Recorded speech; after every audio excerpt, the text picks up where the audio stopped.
Hello, everybody. Sunday Adelaja here from Kyiv, Ukraine. I want to greet all of you and welcome you to another program today. Today's program is Dear DSA, and the topic of today is why is Buhari trying to Islamize Nigeria? Why is Buhari trying to Islamize Nigeria? Well, I must admit that a lot of Christians in Nigeria, in my country, and especially from the south of Nigeria, mostly Christians believe that Buhari has a policy to Islamize Nigeria.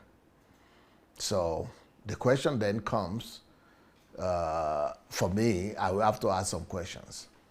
And the questions have to be objective, because I don't just believe something because it's coming on the news. I don't just buy into an assumption just because it's coming from Christians or Muslims or people who are supposed to be in the same camp with me. So the question is Buhari trying to Islamize Nigeria, or why is Buhari trying to Islamize Nigeria?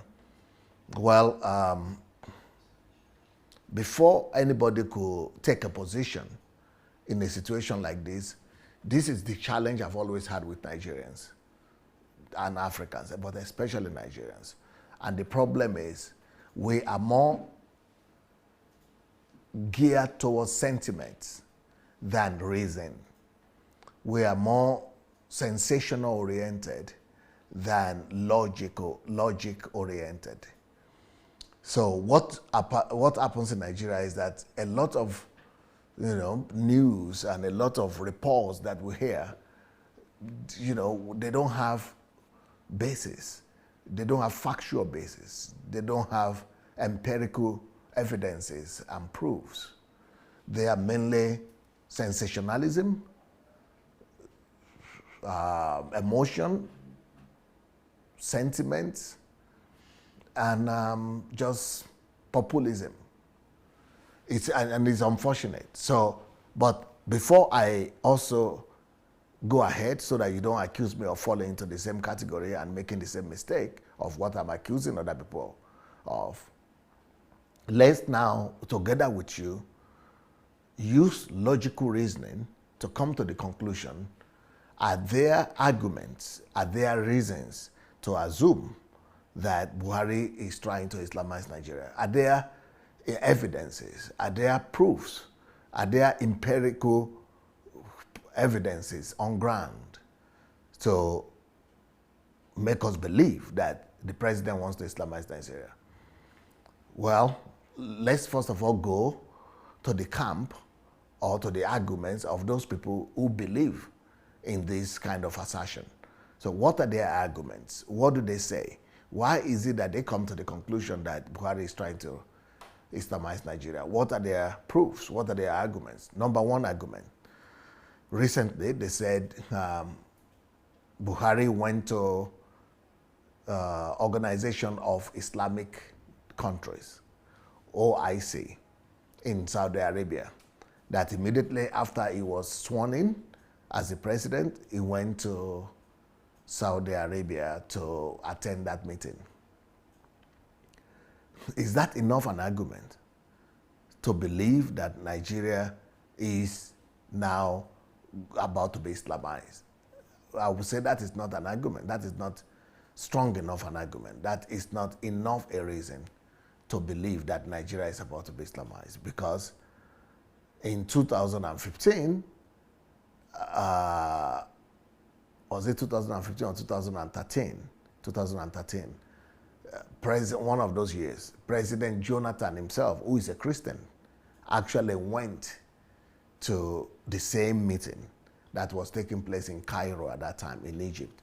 And there are videos from it, there are photographs from it. If you want, I have the documents from that visit of Jonathan to the same Organization of Islamic States. So it's a political organization. These are politics. It's just like saying Organization of African States. So, and what they are discussing, they are political stuff. It's not a religious organization, even though they bear the name Islamic. but it's a political meeting. And so many countries in Africa attend who are not Muslim countries as well. But in fact, some even Christian countries from South America are even applying to go there because it provides them some opportunities. Like, for example, Islamic Bank situation is available to, to those kind of people who have that. And some people will say, oh, Islamic Bank, that means they want to Islamize Nigeria. Well, I know that they have Islamic Bank in the UK too. So does that mean that they want to Islamize UK as well? We should just get over the sentiments. We should just try to grow up. Grow up, let's grow up. If the president wants to Islamize Nigeria, he should have to start by Islamizing the vice president, who is a pastor. Or Islamize his cabinet. I did a little bit of research today, and let me tell you my findings about the cabinet of Buhari, at least as of now, before he changes his ministers. So let's hear the statistics. What does the statistics say about Islamization of Nigeria? First of all, right now, the newly elected governors, do you know that out of the 36 governors in Nigeria, I think 20 are either 20 or 19, no, I think 20 are Christians and 18 or so, which makes it 38, maybe 16 or so, 16 or 17, I think 17 or including Abuja. So 17 are Muslims. So we have 20 or 19 who are Christians and 17 who are Muslims. Governors. We have majority of Christian governors in Nigeria, more than half. So who is Islamizing what? Christians. Even in the north, we have Christian governors. So how would they organize? For them to be able to Islamize Nigeria, they have to first of all convert all the governors, all the states. We have more Christian governors in Nigeria right now than Muslim governors. But even more importantly, the government. Let's look at the government, which is the executive, upon which Buhari is the president. His team. Let's look at his team. In Buhari's team, there are 20 Christians and 18 Muslims. 20 Christians and 18 Muslims. Yeah, so there are 20 Christians in the cabinet and 18 Muslims. And let me tell you who are the people who are Christians. And so that you just see why and how hypocritical a lot of our GOs are. Do you know who is the head of service in Nigeria? The head of service of the Federal Republic of Nigeria, the head of all civil service in Nigeria.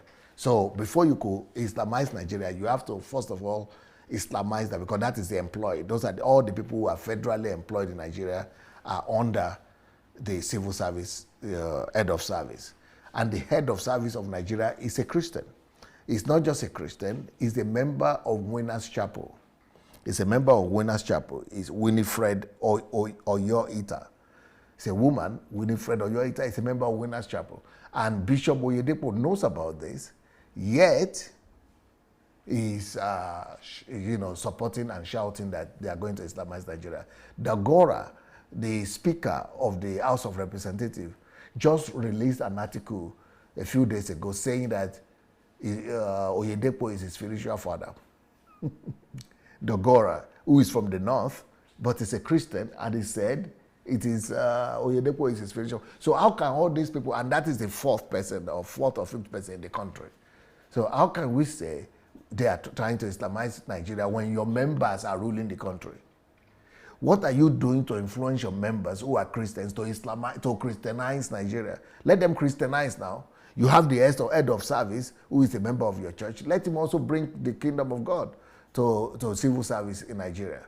You have the Speaker of the House of Representatives who is your member. He said is your spiritual son and that you are a spiritual father. Well, why don't you influence him to bring the kingdom of God there? Is Buhari alone? How can Buhari alone change the country to Islam when you have Christians everywhere?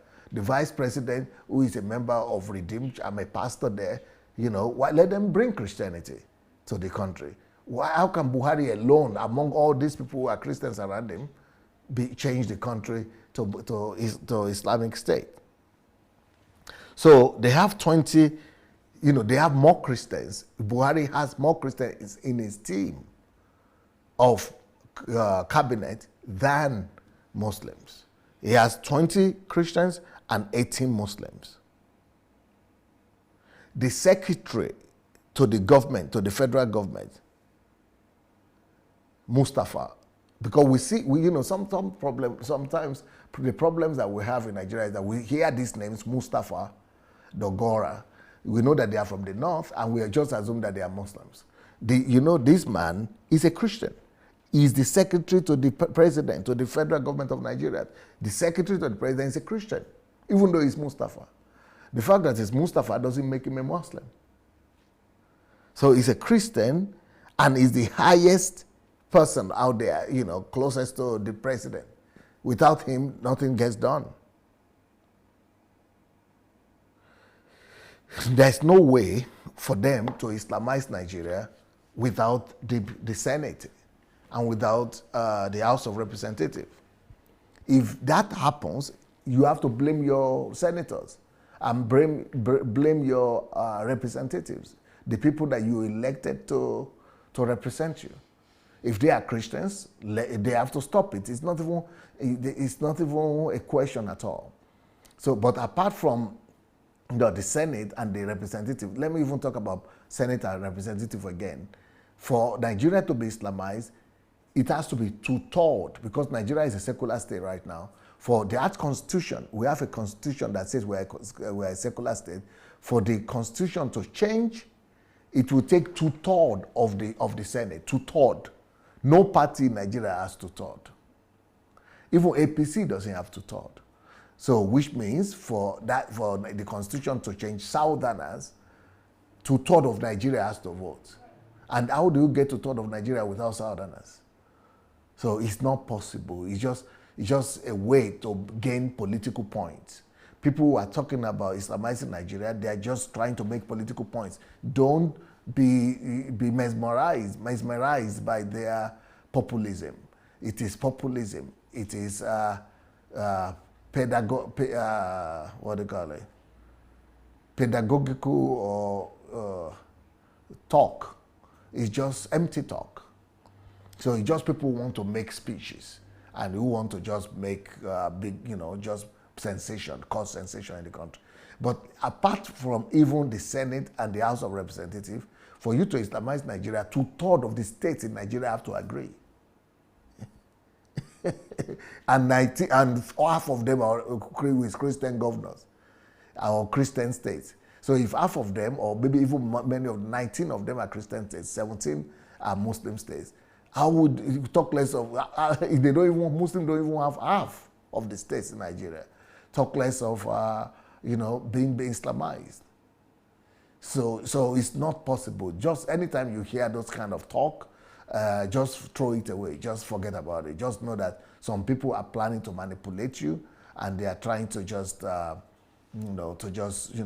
turn your head they just assume that you don't think, and they want to use that as a way to manipulate you and, and make you just be hateful. It's a way of spreading hate. It's a way of spreading hate.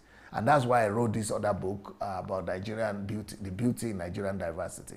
Let us talk more about what unites us rather than what separates us or what divides us. There is beauty in unity. Let's talk more about the beauty in Nigeria's diversity. And that's why I like what Kumuyi just did the other day. Pastor Kumuyi spoke and said that the way the Christian organization, the Christian Association of Nigeria is behaving, they are behaving as if they are the opposition party, as if they are opposition to the government, instead of them praying for the government, and that like the Bible says we should do. They are behaving as if they are opposition party. They are assuming the role of PDP, and they are carrying out the agenda of PDP. That is the problem. Now, there are other arguments. Let's look at other arguments that people who say that Nigeria is about to be Islamized. Let's look at their other arguments. So one of the arguments is the fact that Buhari went to IOC, or yeah, OIC, Organization of Islamic States. But I've already told you that he was not the first one to go there. There are a lot of people who have gone there, including our so-called Christian president, Jonathan. So it's a political organization. So the fact that it has the name Islamic doesn't make it a religious organization. So that's number one. Number two, a lot of people who argue that Buhari wants to Islamize Nigeria also talk about the fact that they were giving the federal government decided to make radio stations for herdsmen, that they want to make radio stations for. You see, these are all political stuff. Anybody, how can anybody have problem with radio or radio station being established for herdsmen, where they are going to be given instructions so that they will not be manipulated? What is happening right now is that people who have ulterior motives, they recruit all these people. The Boko Haram recruits the herdsmen, the Muslim extremists recruit the herdsmen, and some political bandits and Godfather that having ulterior motives, they also recruit the herdsmen and militarize them and give them guns to walk about. So the government doesn't have any way to influence them because they are in the field, and all these people are influencing them, but the government doesn't have a way of influencing them. So what is the solution? The solution is to open a federal government-run radio station whereby the federal government will also be brainwashing them and warning them, don't follow this, listen to these people, don't take gun, that is a way of influencing these people. That is a way of making them to not fall and just be under the control of people who will be using them. I think it's a good idea to even open a radio station just to target the Boko Haram as well. Radio station targeting people is an old idea that is being used widely by the Western world. If you look at America, for example, radio station is a weapon that they have been using to distribute their values and to spread their philosophy around the world. Have you ever heard of Freedom Radio, or what do you call it? We call it Radio Swaboda here, Freedom. There are a lot of radio stations from America, Liberty, is it Liberty or Freedom Radio? That is targeting countries that you don't have democracy. That is the way things are done. So, for example, before America attacked Libya, they went and, America opened a radio station to target the country. France opened a radio station to target the country. Before they attacked Iraq, they also opened a radio station to target the people of Iraq. Don't support the government. Don't go and take weapons. Don't go and fight. Stay at home. We are going to compensate you. It's a propaganda issue. So when it says they open a radio station for these people, for the herdsmen, it is something that all Nigerians must applaud. We should all see the science behind the wisdom that is used there. The same thing could be done for other people too, especially those people who are illiterate. Most of these herdsmen are illiterate people, and they could easily be manipulated. So when they have the radio where they have been educated, it will save us a lot of problems.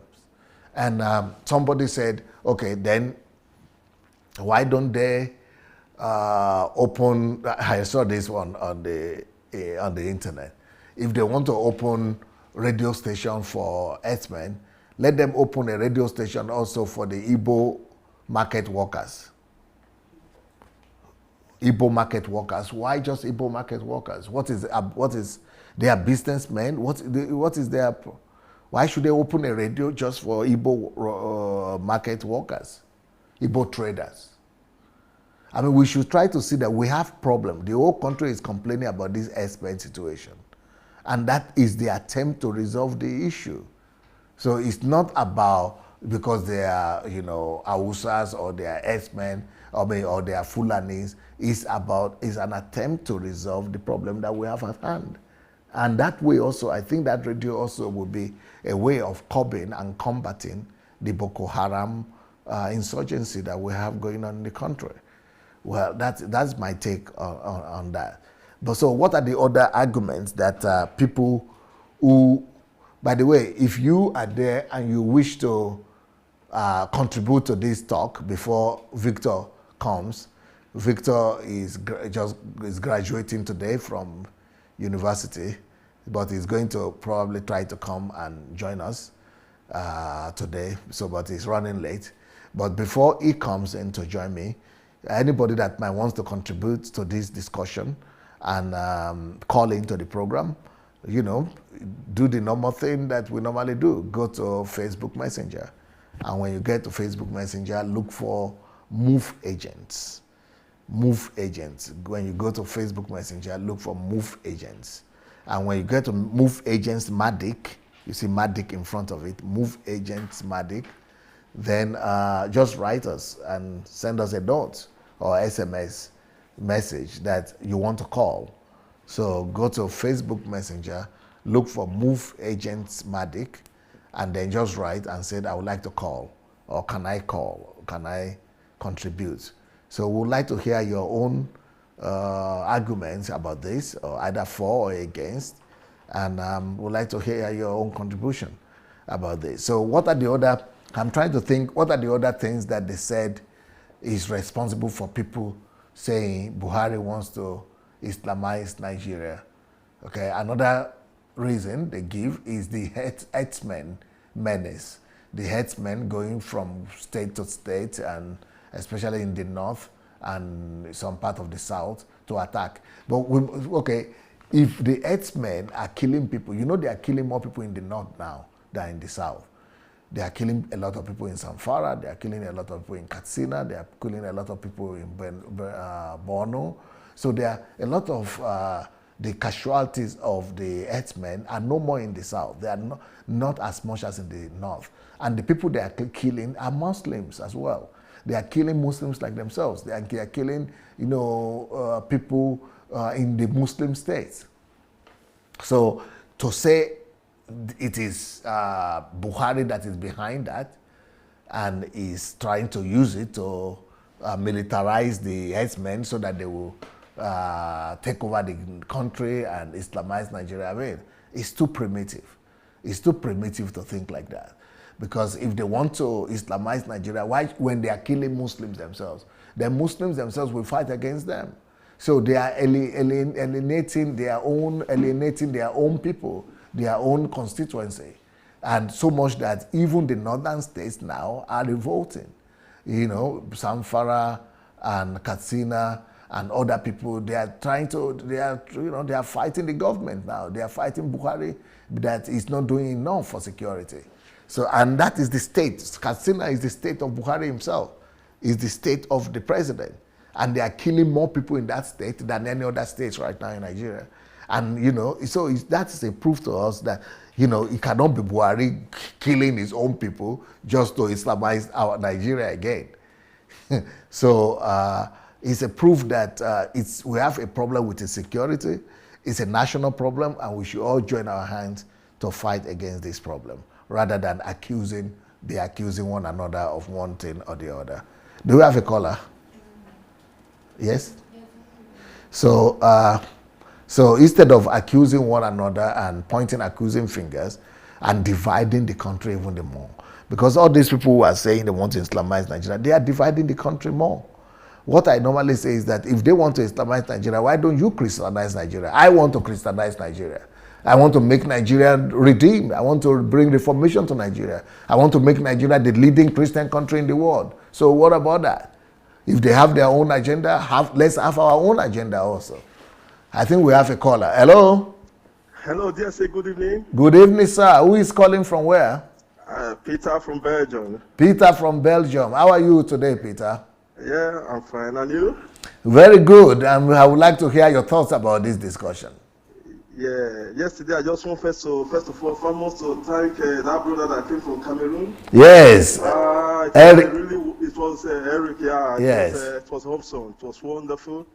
It was another version of dimension I mean, I don't know how you plan it. I don't know how they came, but it was, see people speaking French, and other people were committed with French, and I was so happy, you know. I wish I can speak French too. I should have even liked to speak with French yesterday.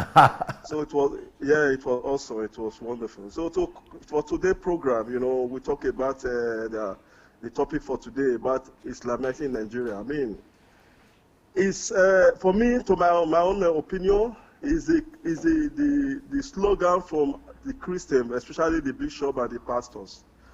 I look at it this way. I think they have failed. You know, when I read your book about the truth, not truth, and lie. Yes. These are the results of all those lies for many years. You know, when they started lying and backing up with lies Truth, and lies and lies. Truth, non-truth, and lies. Yes. And lies, yes. So now this is the result of no truth that they have been speaking, they have been teaching the people, most especially we Christians. When you listen to all these our so-called bishops and pastors today in our African church, Nigerian church, they don't teach anymore because they just want to they are programming the people's mind towards hatred, because they know that the gullible Nigerians, their followers, don't think. So what they go to church now to do is to tell Nigerians that Buhari want to Islamize Nigeria. And these gullible people, these Nigerians, they don't think about it. They don't say how is possible this is going to happen. And it's because they have been feeding them with lies and so many other things. They don't teach them the word of God anymore. This is just the problem that we have in Nigeria today. Any little thing, they want to relate it to Christian and Muslim. Any little thing we have, the Christian, our so-called Christian people, brothers, they will just skyrocket the whole world and make it to be like we are Christian and Muslim. That is the only thing we are doing in Nigeria. We are fighting ourselves. And you know, I mean, this is not fair and it's not normal, because when I look at all your programs, all your books and your enlightenment and everything, if these people can come out this way, if maybe they say the GO, they are too big to come out, let them send representatives, let them send their own people. I mean, to speak to Christians, because they are adulterating Nigerian mind every day. They are polluting their mind every day against Muslim and Christian. Anything you see, they'll say every little thing problem in Nigeria is Christian and Muslim. That is what they are teaching with. That is what they are telling the people. I'm trying to reason with them and trying to find out the arguments. Do you know some of the arguments they use? No. You don't know the arguments? Yeah, the argument they use is like, for me, the argument is they don't know what to say. The pastors, the so-called pastors, the religious fathers, they don't know what to tell their people, because now they know that they have put the people into a situation like they don't teach them the gospel, they don't teach them the kingdom of God, they don't teach them love, they don't teach them forgiveness. Imagine all churches in Nigeria will go to church, maybe they want to spend 2 hours. They will first of all pray, let the enemy die, let who is after me, all those kind of it is hatred they are spreading. Hatred, yes. They have succeeded to spread hatred for all these years. Now what they are doing now is to confuse the people more and more, to make them understand that, yeah, this problem that we have today, because they have failed the people, they have failed. They know they have failed, but they just want to make more problems for them to confuse more. They don't know their right or their left anymore. Those ones that is expecting a miracle, the only thing they will do, yeah, Buhari want to Islamize Nigeria, because they knew that this man, I mean, for God's sake, we need to see Buhari, that Buhari cannot do this. Just because of this not truth and lies they are feeding. So they just believe, they're just castigating the man, telling a lot of stories concerning him, and which is not true. As you have already analyzed before, the people that work with our vice president not only is a Christian, he's a pastor and he's a professor, he's a learned man. And Mustafa, the secretary, the secretary to federal government, government, is a Christian. Dugara that just left there is a Christian. There are so many Nigerians that is working in Aso Rock, that is in Aso Rock there, that is working with the government that is a Christian. The problem is, the truth is of the matter is that it's not the problem. This slogan is for the so-called Christians. Our brick shop that is announcing, making it up, because they don't know what to tell the members anymore. They don't know what to tell the members. Even you know that even Dino Melaye that is talking all the time, he said Oyedepo is his father too now. Yeah. Is his father? Yeah, okay. Just you can see the resemblance now. You can see the resemblance. It's true. If Oyedepo is his spiritual father, you can see the resemblance. There's no difference. It's the truth. You can see it. The guy, he has a cars or tens of cars around him. Go to his village. Go to where he comes from, and he just announced that he wants to come out for governorship, and everybody, some gullible people, they are applauding him. Sometimes I keep on imagining how our people think. Before I started listening to you, following your messages and your teaching and your books, I think I was able to think a little bit before, like assess some things. But now it's more, I look at when people are talking, I just feel that what is wrong with our people? Something is wrong somewhere. I don't know. Something is wrong somewhere. Can Nigeria be Islam? If our Christians, if they are not ashamed of themselves, when we have more than 60% of Christians in Nigeria, because they are not. It's not even the Boko Haram or the Muslim that will Islamize Nigeria. It's even the pastors, the bishop. They are the one that is Islamizing Nigeria now. The GOs, the papas. Yes, the papas, because they are confused. Yes, they don't know what to do. They are confused.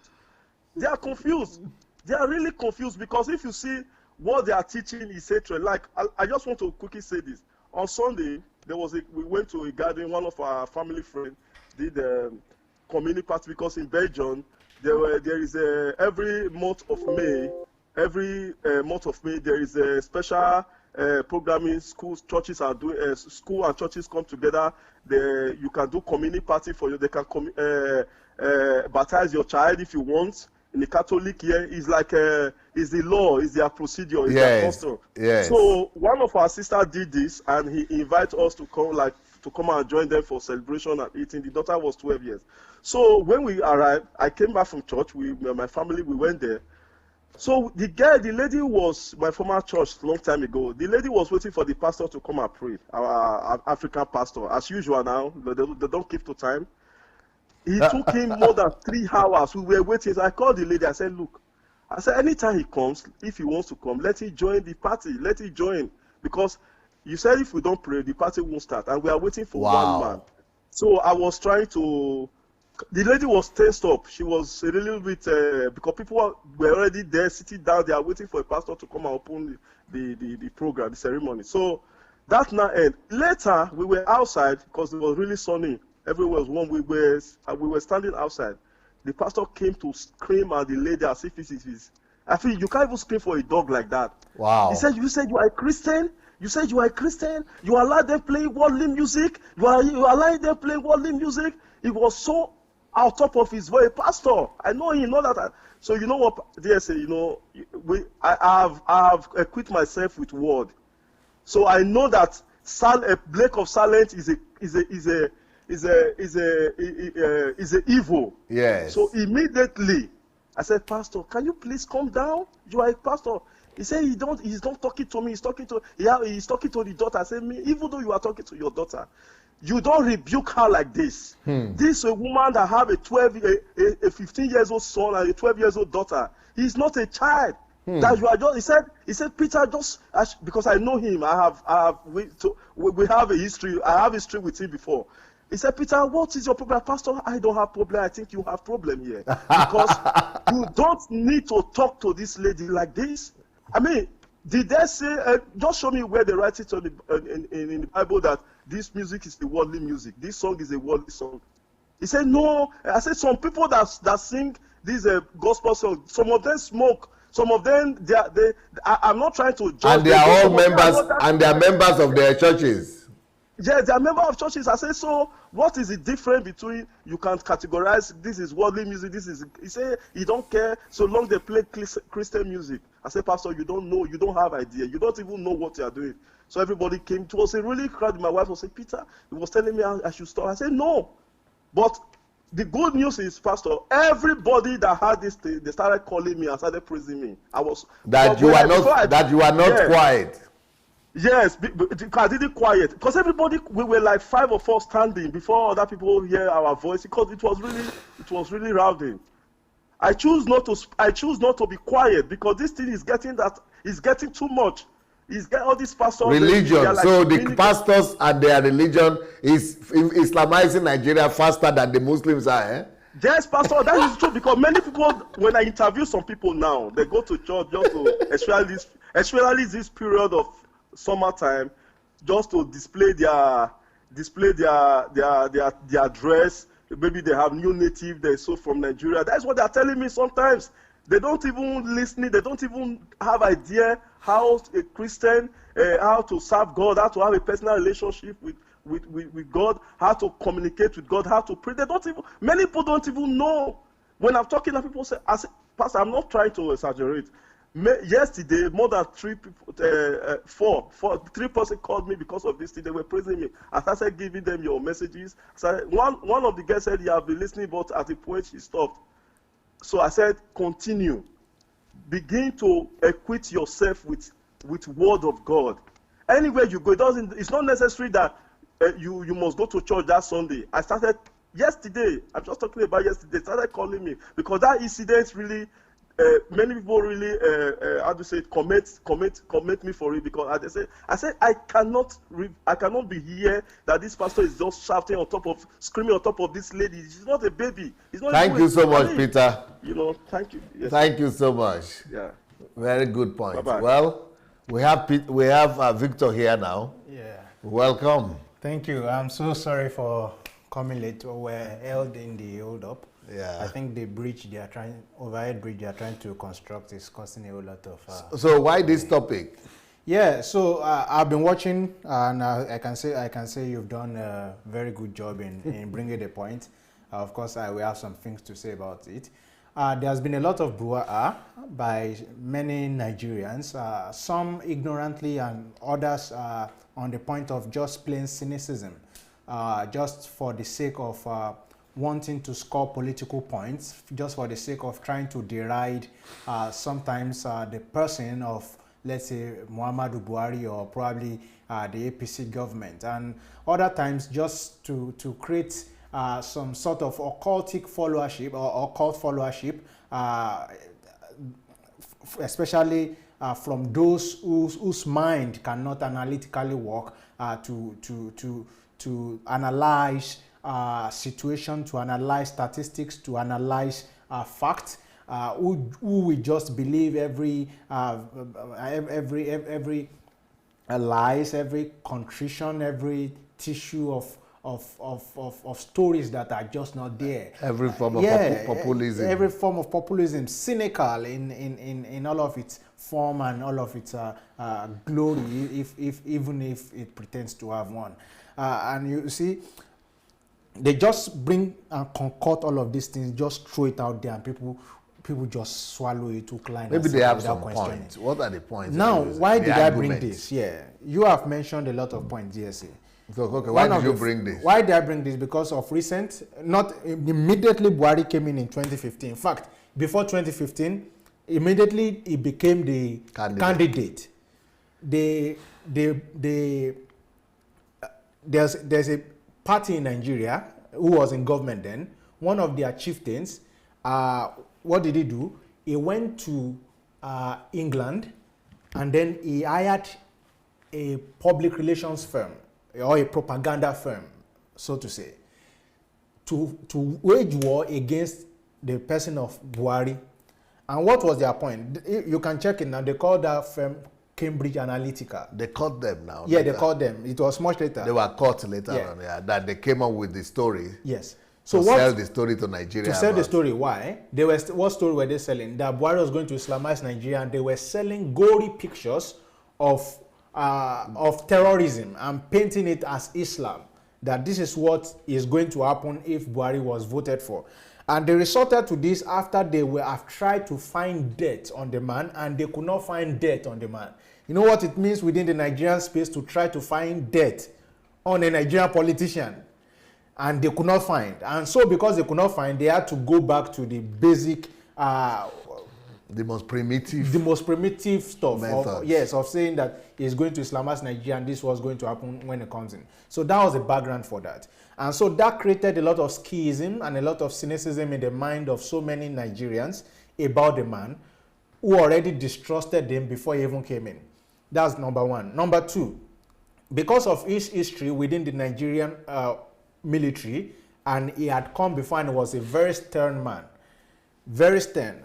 And then coupled with the old Biafra war and or civil war that had happened, of course, there are still a lot of fault lines that are still fresh in the minds of so many.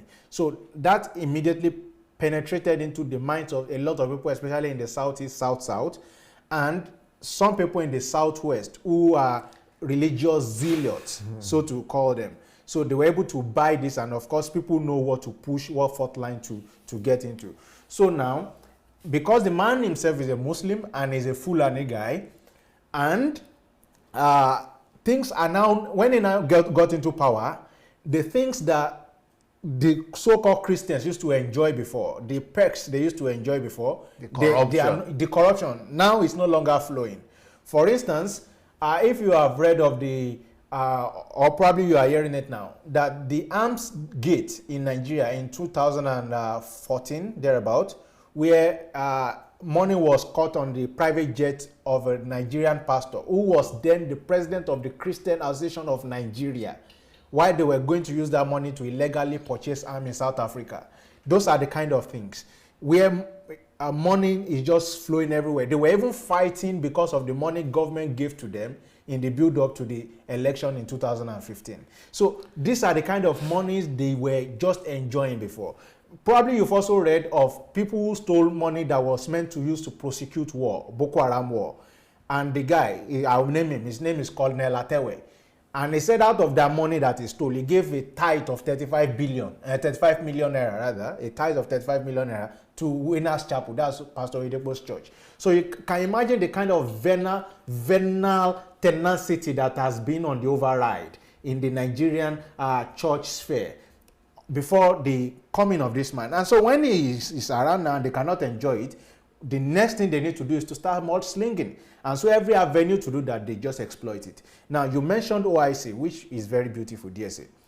OIC is Organization of Islamic Cooperation. And very beautiful that you mentioned the fact that it is political and not religious. It's just like the way you say Commonwealth. It's just people, most of the countries that are there are just those who are within the Gulf of the East, you know, and then some countries where a lot of Muslims are. Should Nigeria be represented? Of course, that's debatable. That is very debatable.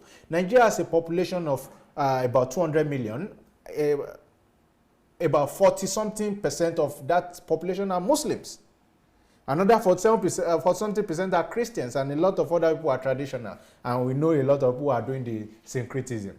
So, if there are Muslims in Nigeria, and Nigeria... Their interests must be represented. Yeah, within the context or confines of nationhood, yes.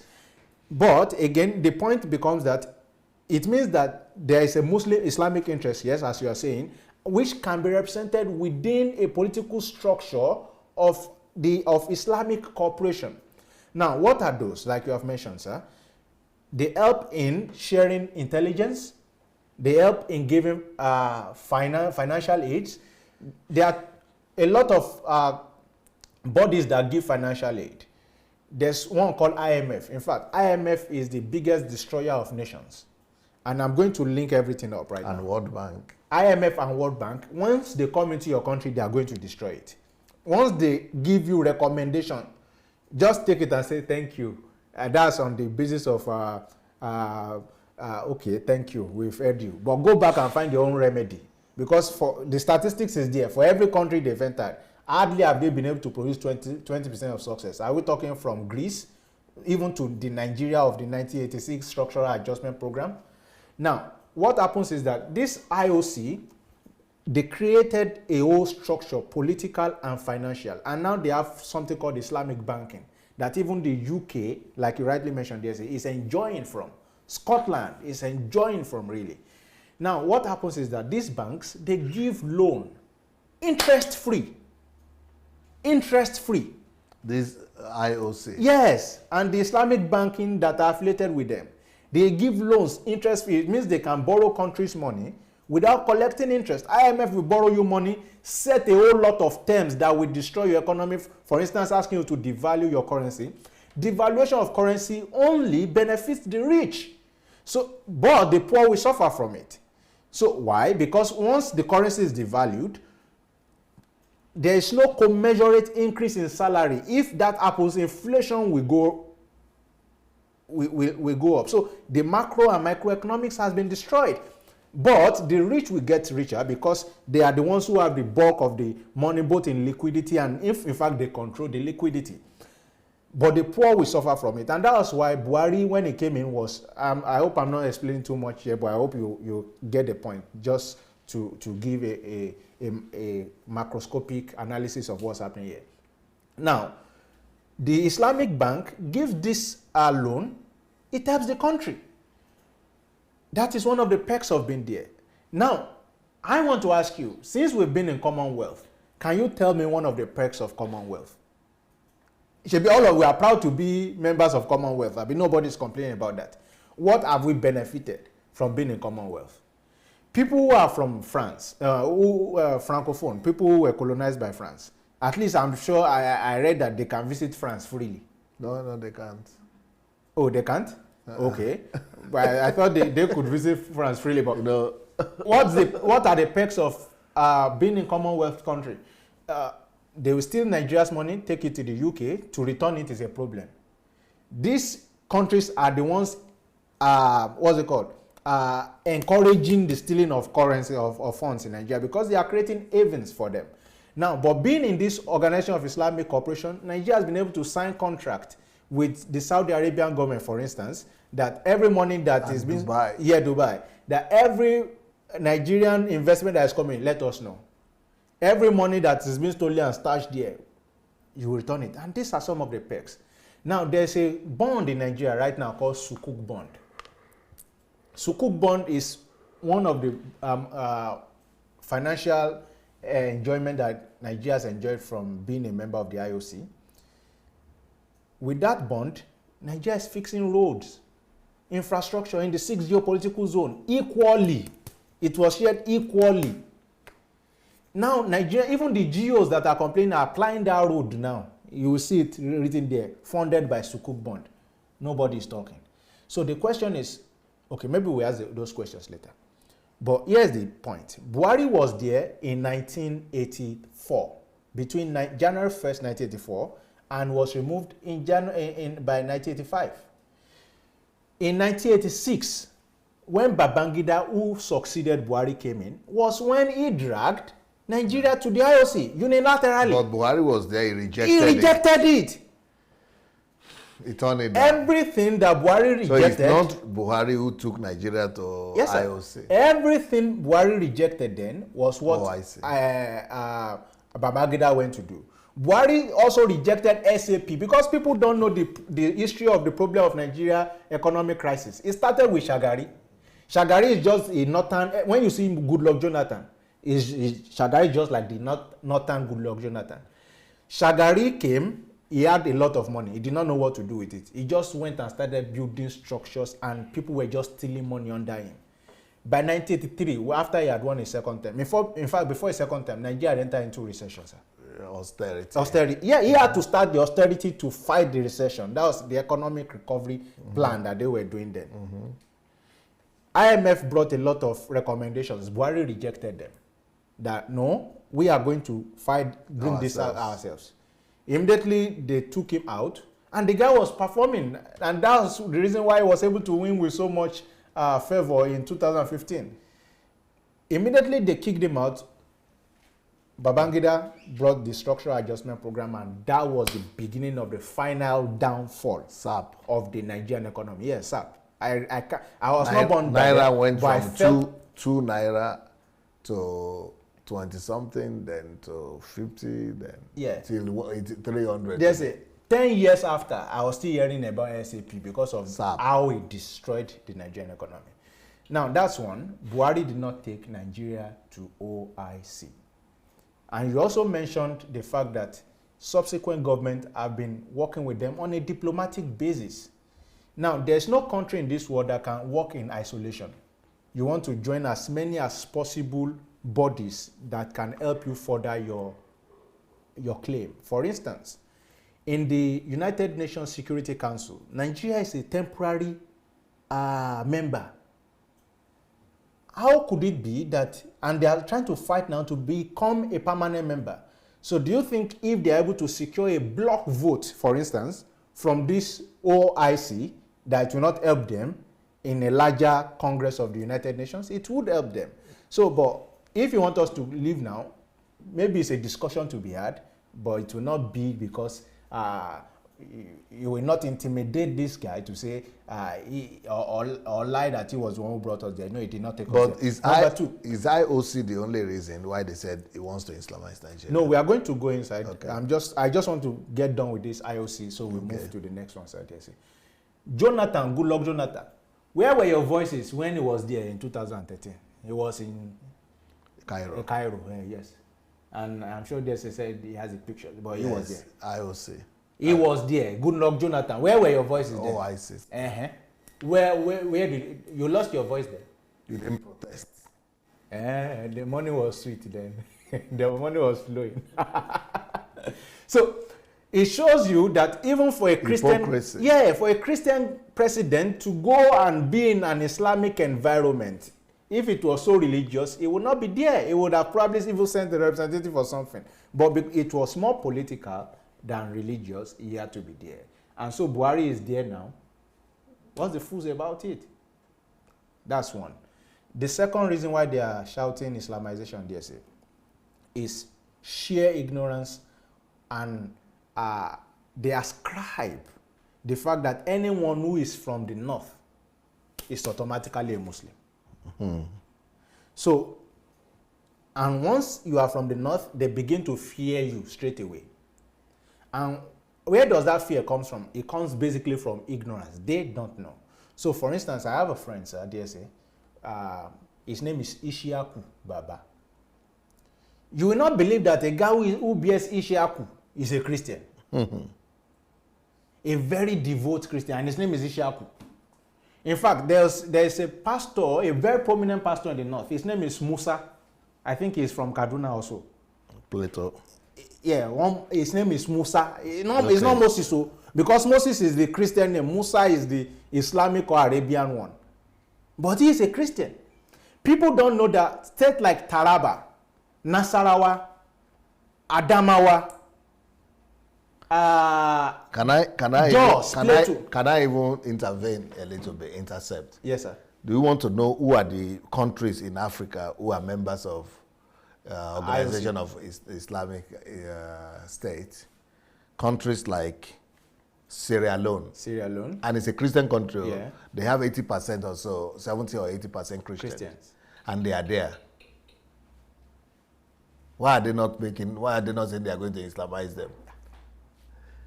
Cameroon is a member. Cameroon beside us there. That is beside us. You know, Cameroon, I think they have less than 20% Muslims, yeah. How many percent Muslims? I think it's not more than 30%, yeah. Less than 40% Muslims. So they are having 70% Christian. Nobody is saying they are going to Islamize them for going to OIC. Because it's a political organization. You know another country that is there, Gabon. Yeah. Gabon is 80% Christian. Yet, they are in OIC. You know another country that's in OIC? Uganda. Uganda is 85% Christian. And they are in OIC. Comoros, 90% Christian, they are in OIC. So, you know, Maldives, Benin,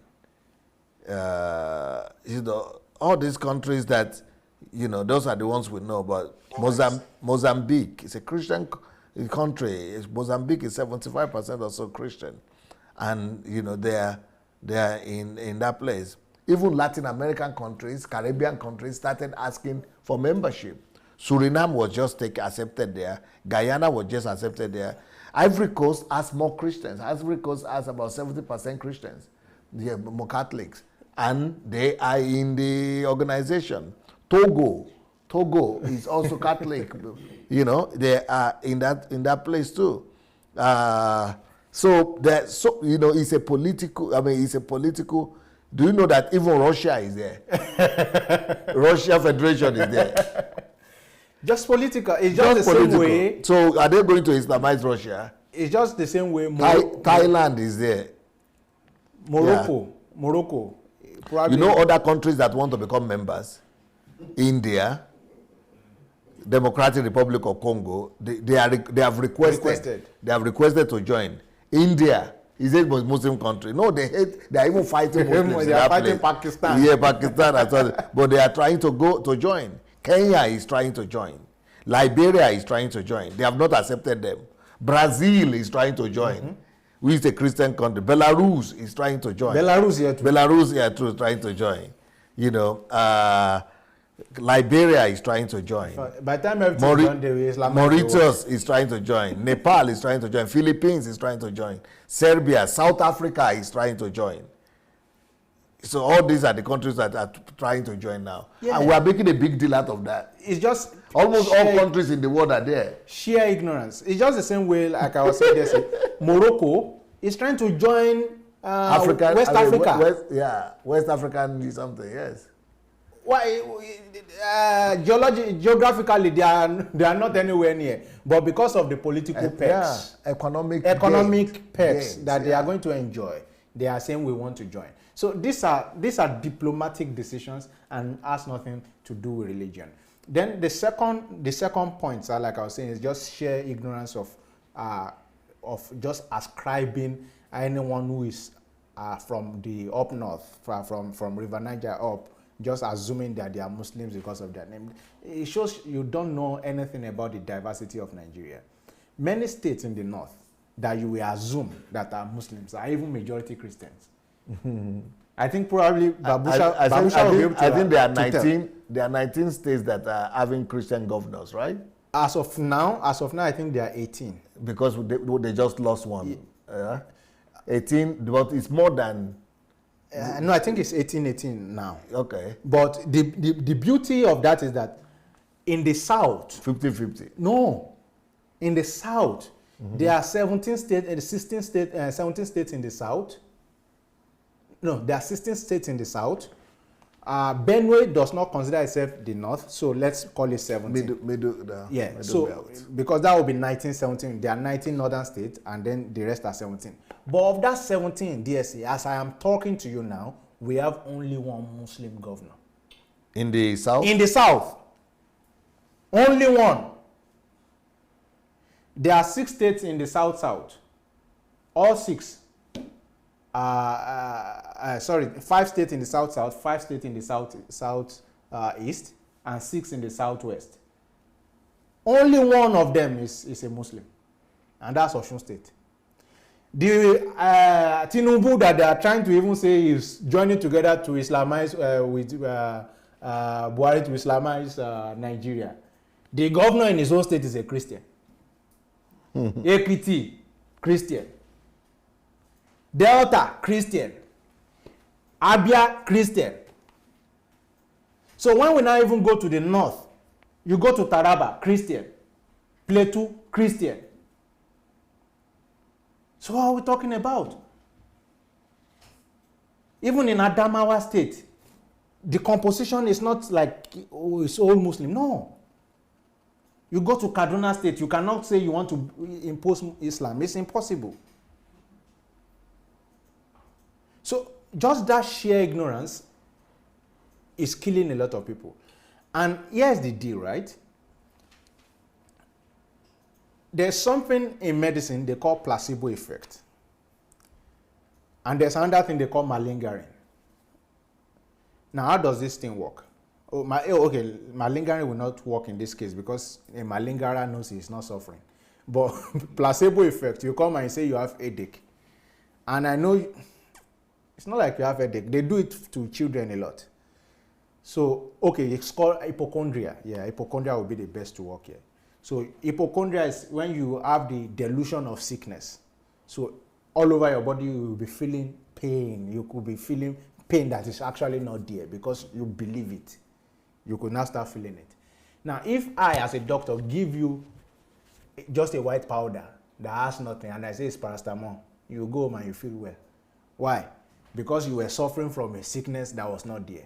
But as long as you do not take it off your head that this sickness is not there, you keep suffering from it. So what has happened now is that a lot of Nigerians are suffering from the cynicism that they created for themselves through ignorance. So when they are meant to be good to their neighbor who is a Muslim, because of the ignorance that they are suffering, that this guy who is a Muslim is a terrorist, they are now bad to him. They are acting up and acting in a wrong way to that person. Whereas this guy just living his life. You are the one suffering, he doesn't even know. Now you are it's like drinking poison and you expect him to die. The Buhari all of you are hating, he's just living his life, doing what he can do to serve his country part-time. But you are the one. But it's difficult to ignore if people like Obasanjo is lending a voice to Islamization. When did Obasanjo start that? That's the question that has to be recently asked. Then the question for right-thinking people is 2 weeks ago. Why? Why was he not saying that when he was president? Why was he not saying that when he supported Buhari himself? This is the first time, and Obasanjo is the biggest beneficiary of the cynicism in Nigeria. The biggest go to Biafra war. They fought Biafra war today. Igbos love Buhari, but love Obasanjo, but hate Buhari. But the person who defeated them, who was the commander that received the surrender of the Igbos, was Obasanjo. It's debatable of his real role in terms of gallantry and heroism in the war. People like Benjamin Adekunle were said to have fought even more gallantly than him. He was just a beneficiary of the cynicism, but because he knows how to play all those mind games, and is that. And I'm not, without apologies, I'm saying that, and the statistics will prove it to you here right now. This is the first time Obasanjo is supporting a candidate who is losing. First time Obasanjo is supporting a candidate who is losing. In 1999, when he came, who were the ones who brought him there? Were they not the Northern Fulanis and Hausas?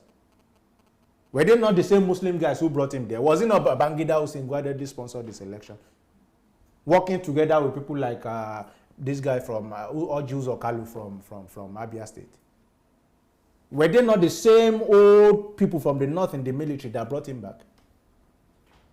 He supported Jonathan. He supported, before Jonathan, he brought in a guy from Katsina State, a Fulani man. Umaru Musa Yaradua. He didn't know about Fulanization and Islamization then. When Buhari came in and he was anti-Jonathan, Buhari was there, and he thought he had a lot to enjoy. He did not know then. Is it not the same Obasanjo that the Baba is 80-something years old? Okay, let's leave this issue. Okay, let's leave Obasanjo. But today, I think yesterday and today, I also read from what was the name of the Yoruba guy that talks a lot? Fani Kayode. Yeah. He said he's going to lead a secession against Nigeria, that for the Western Nigerian to secede. DSA, if Fani Kayode, he wants to take the Yorubas out of Nigeria. He said he wants to start a secession movement. If Fani Kayode holds a gun, and he holds a gun right now, I won't lose my sleep. Because the person Fani Kayode will shoot is Fani Kayode. He would have talked too much and shoot himself. The guy only talks for a living. He's brilliant with words, but with intention, is he? He's a cynic. I means no word to say that. All you need to do is follow his history. You only dance to the tune I would not want to cast aspersion on his person by saying of those who pay him. But he dances to the tune of what his interests are per time. And we've seen within 2015 how his interests are dangled. And of course, immediately after that, the EFCC case against him was thrown away. He won the judgment, if not for the recently instituted. Because the argument he was also using was Islamization. He was in government during Obasanjo's tenure. He was in government during he was a part of PDP during Umaru Musa Yar'Adua. He had hoped and was hoping that Buhari will be president. He worked for Atiku in this last election. Where was his brain? If he was so much concerned about Islamization, Atiku is a Muslim. If he was so much concerned about Fulanization, Atiku, when they said he's from Cameroon, said no, his father is from Sokoto.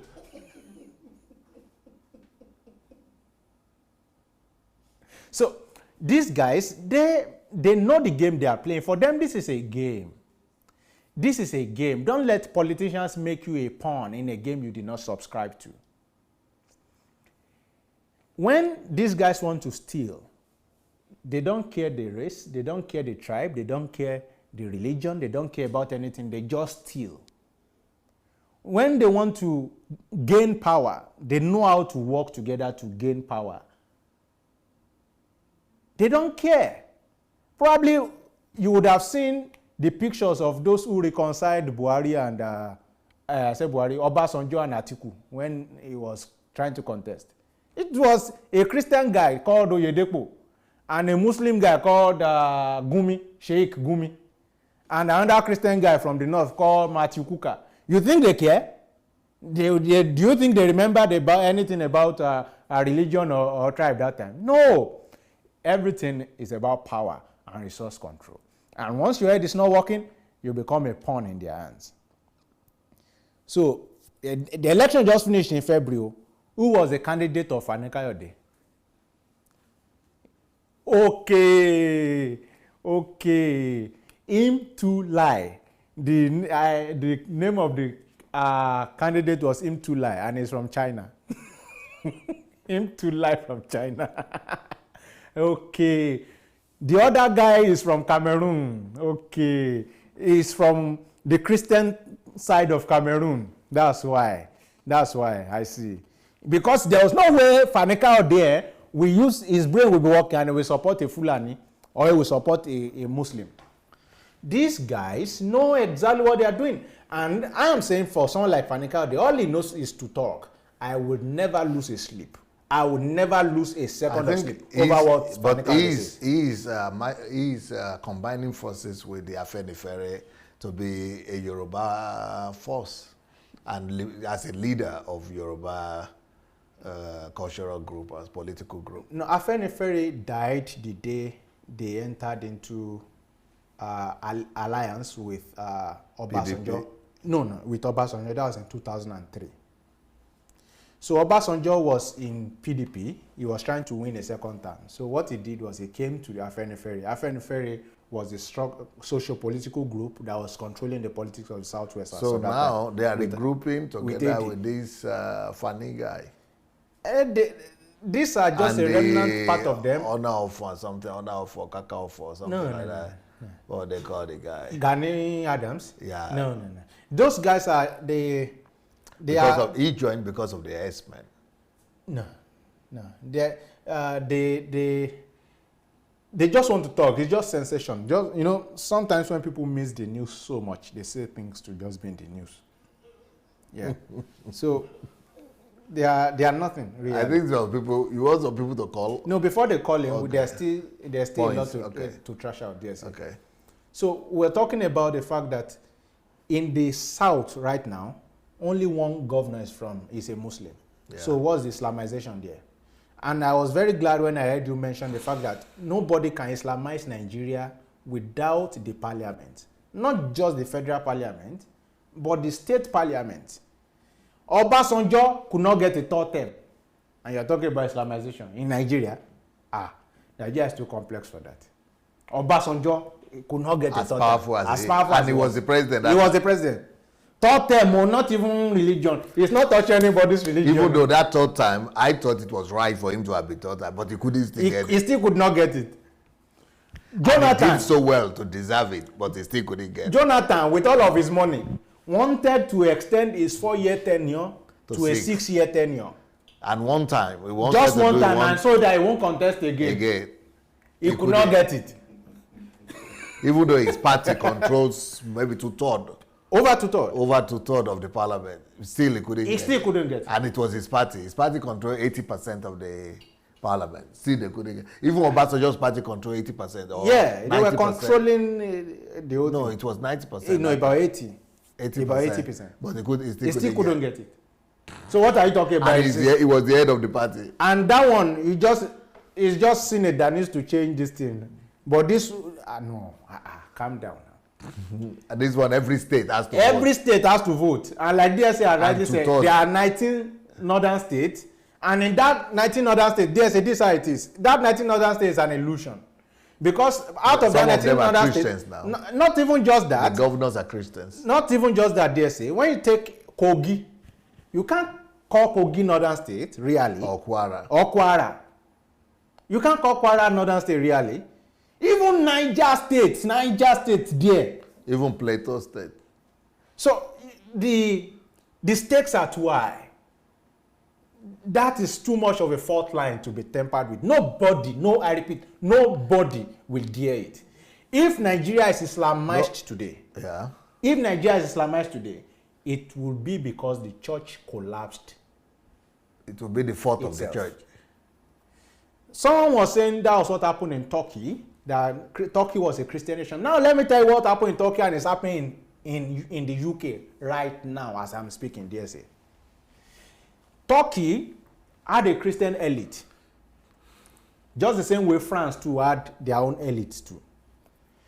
Turkey was being run as a kakistomobo plutocracy. Just for the elites, just for those who had power. And that was basically the church in those days. So by the time the Muslim guys were bringing their jihad, what the people, the citizens of Turkey saw was an opportunity to be liberated. So what they did was they just allowed the jihad to take place and struck a deal.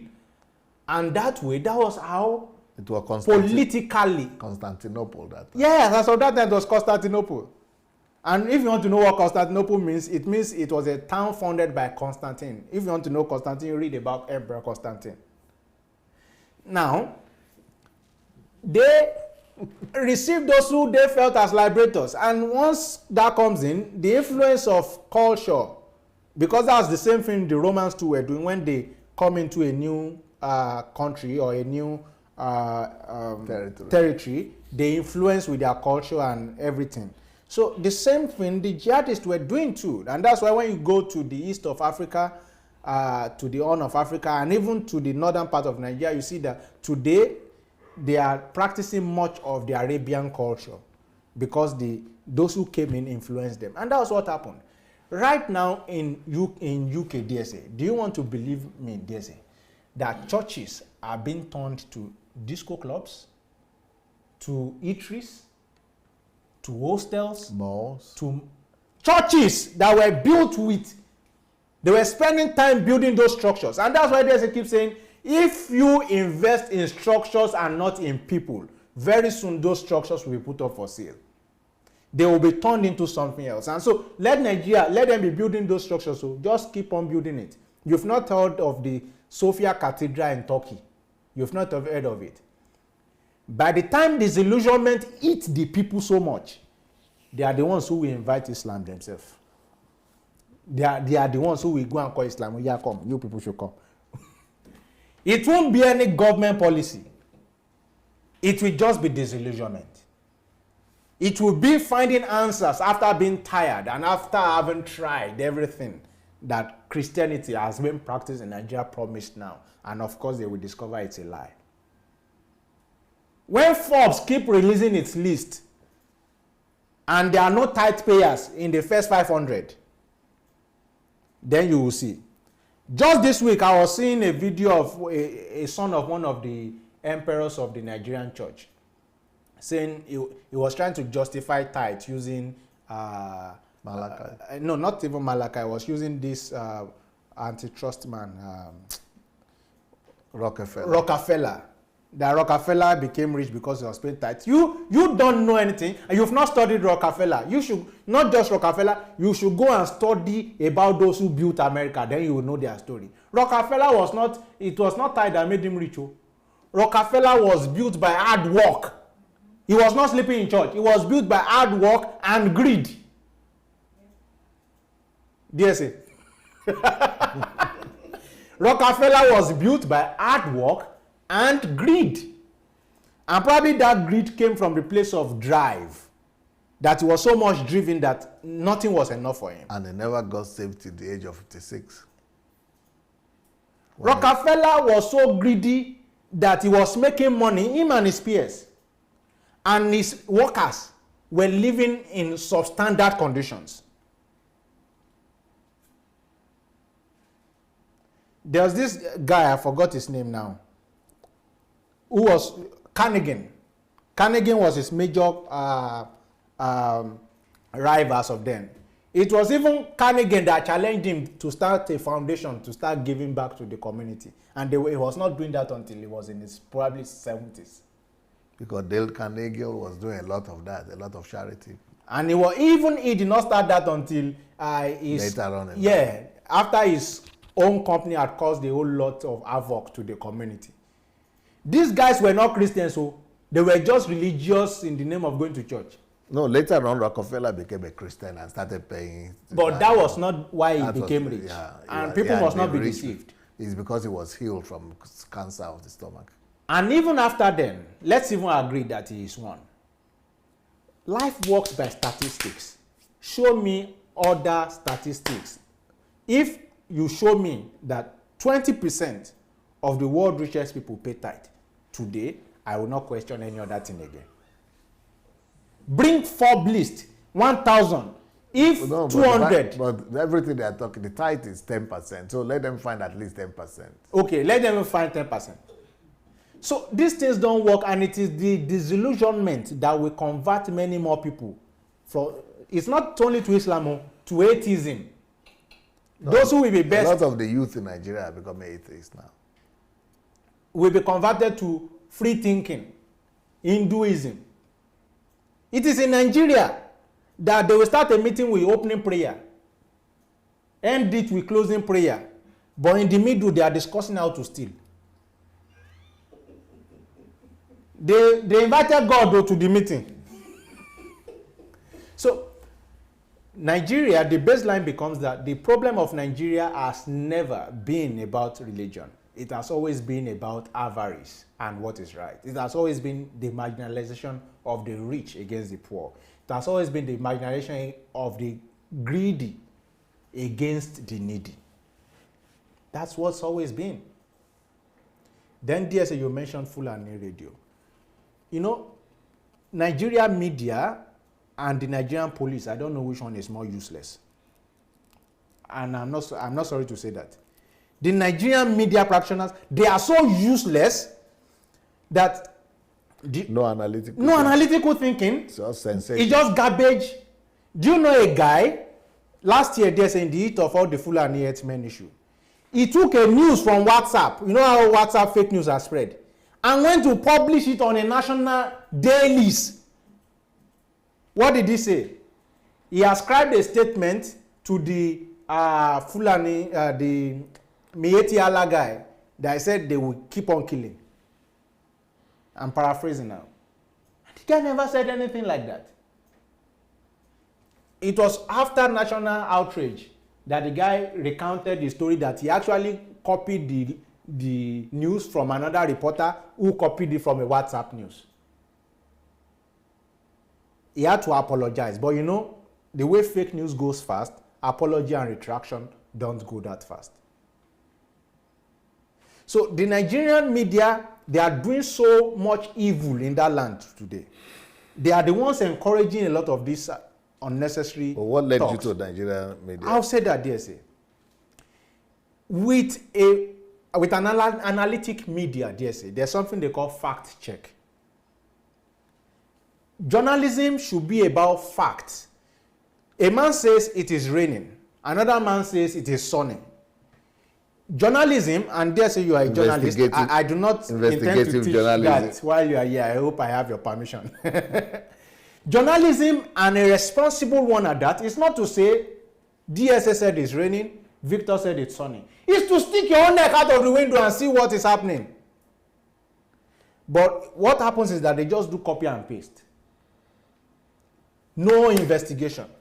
So when Fanika, they say something like, they just publish it, whether it is even newsworthy or not.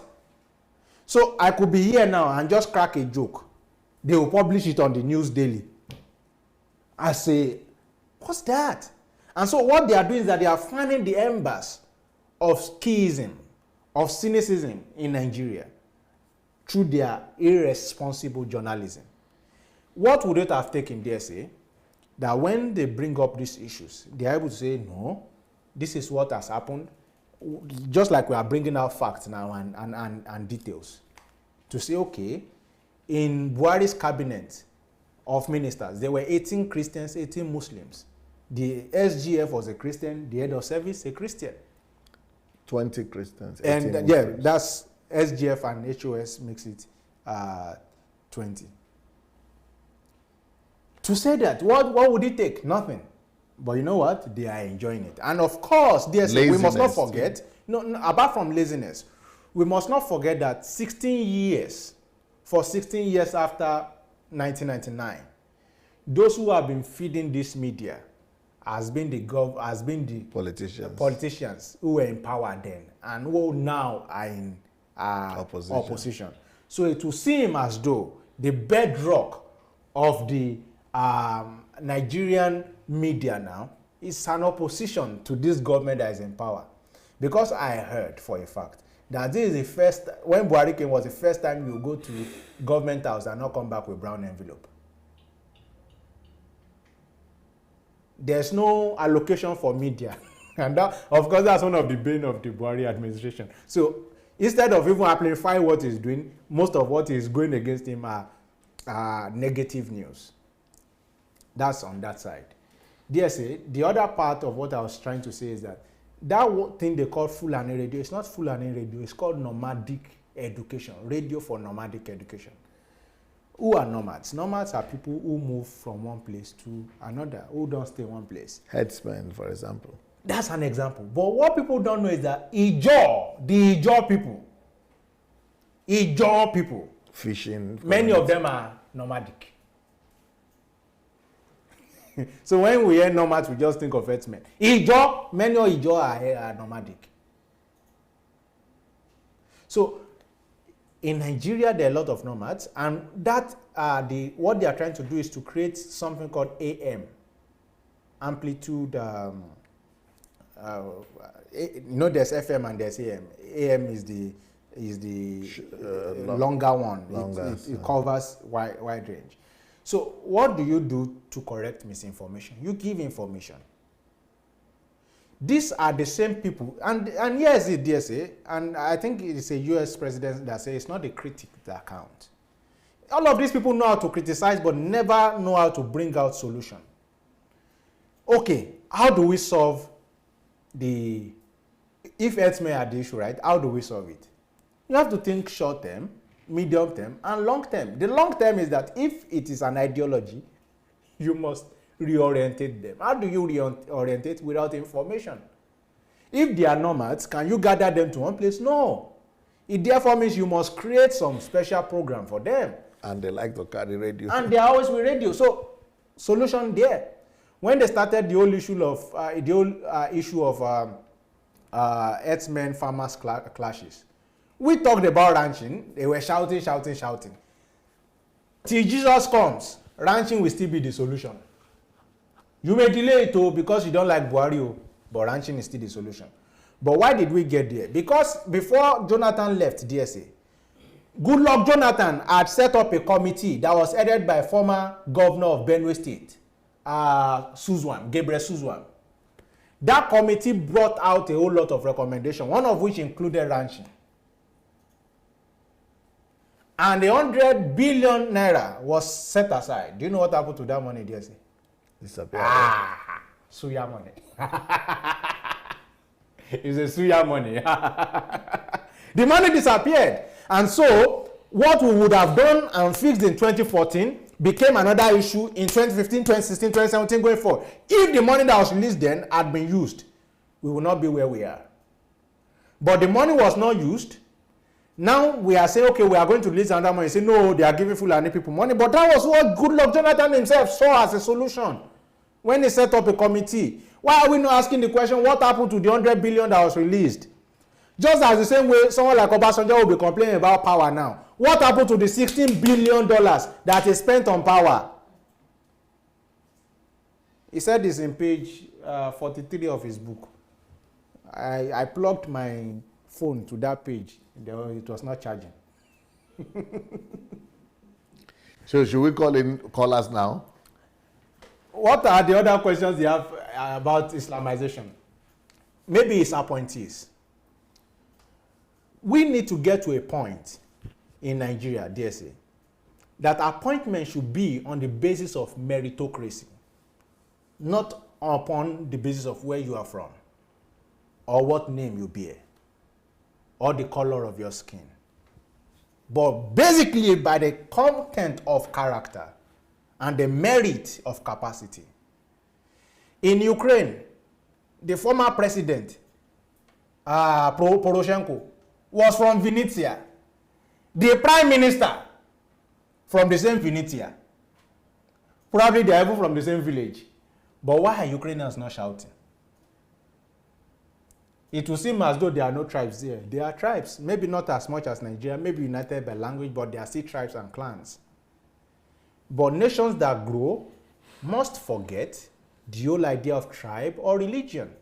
And you see, DSA, a lot of people like to compare us with Rwanda.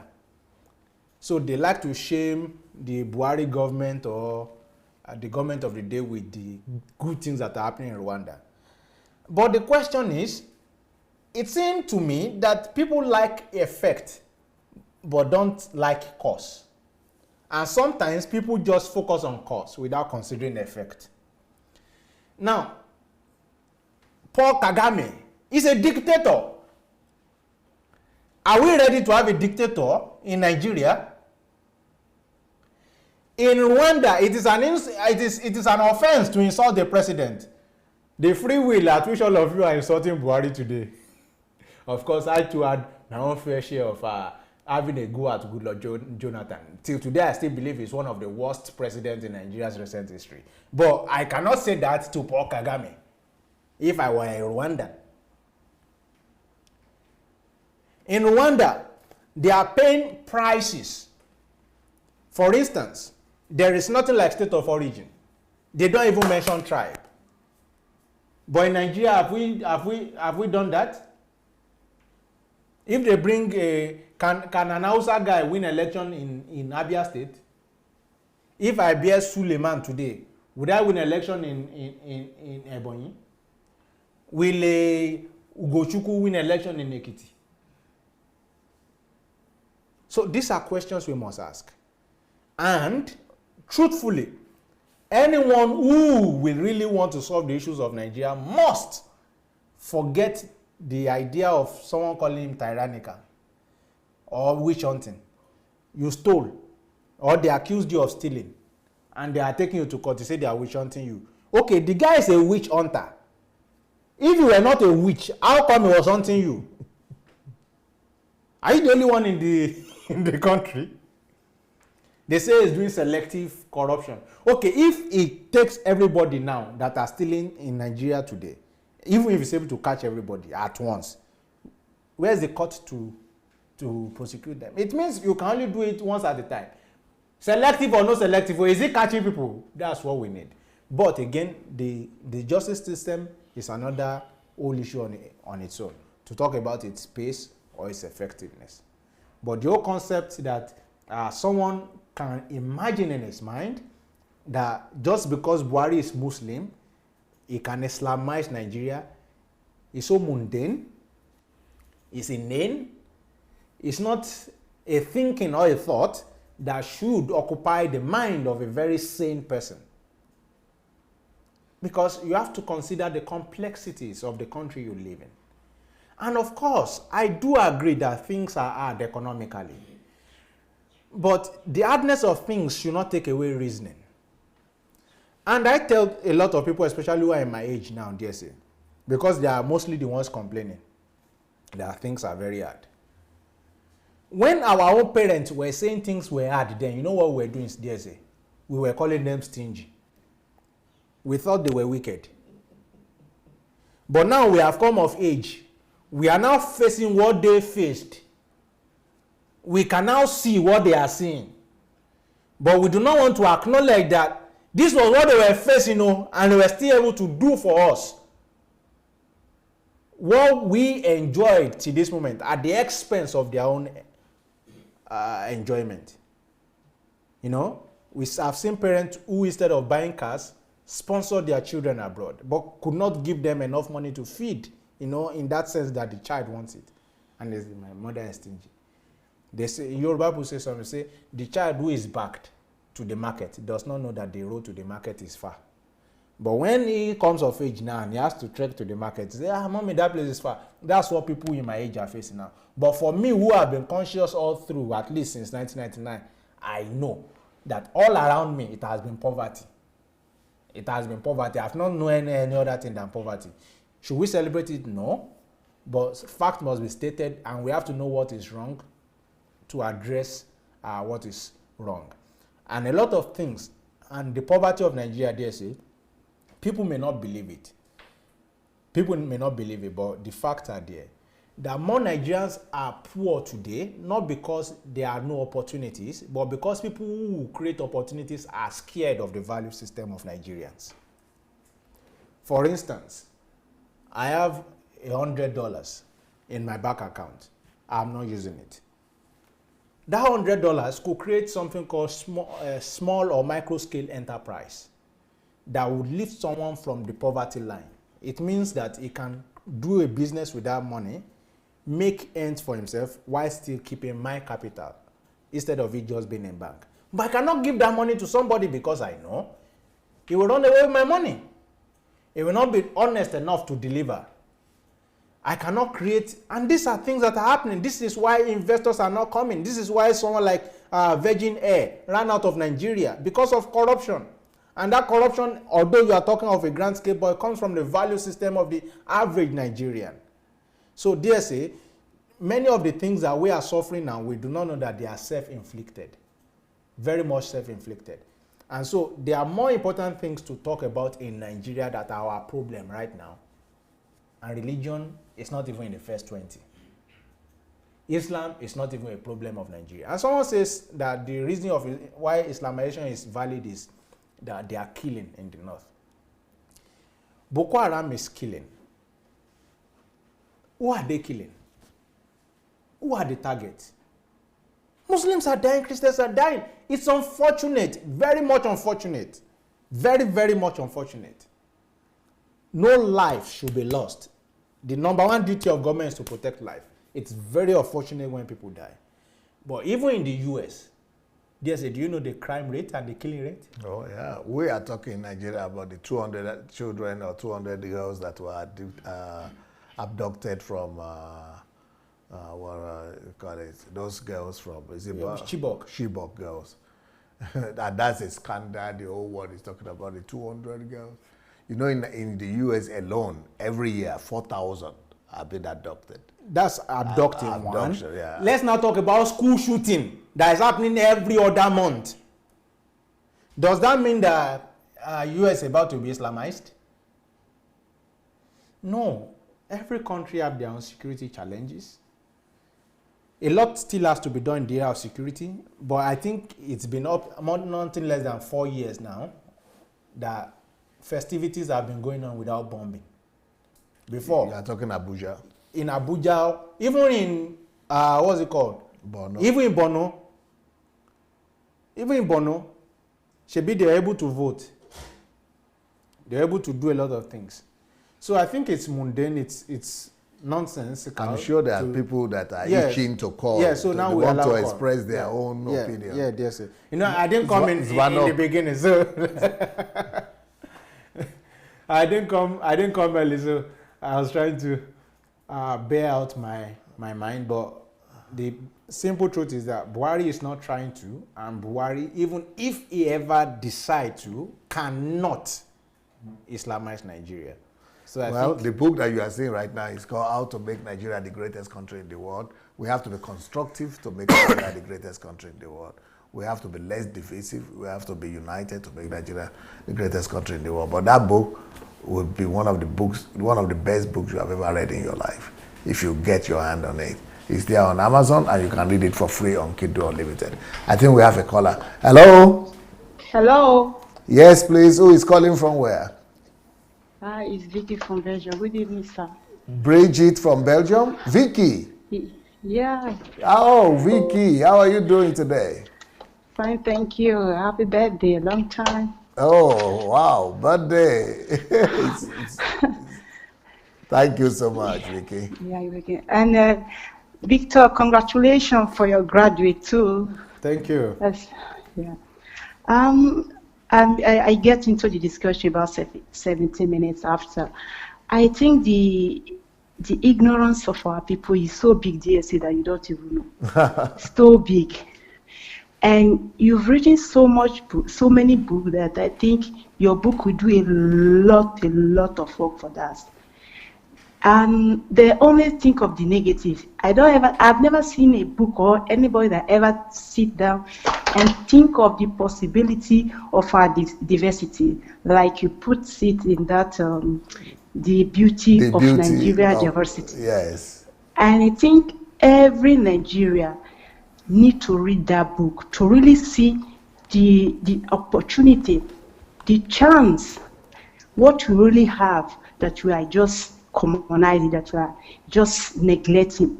Every Nigerian need to read that book because it's so amazing too. You know, when you focus on only negative, you forget everything that's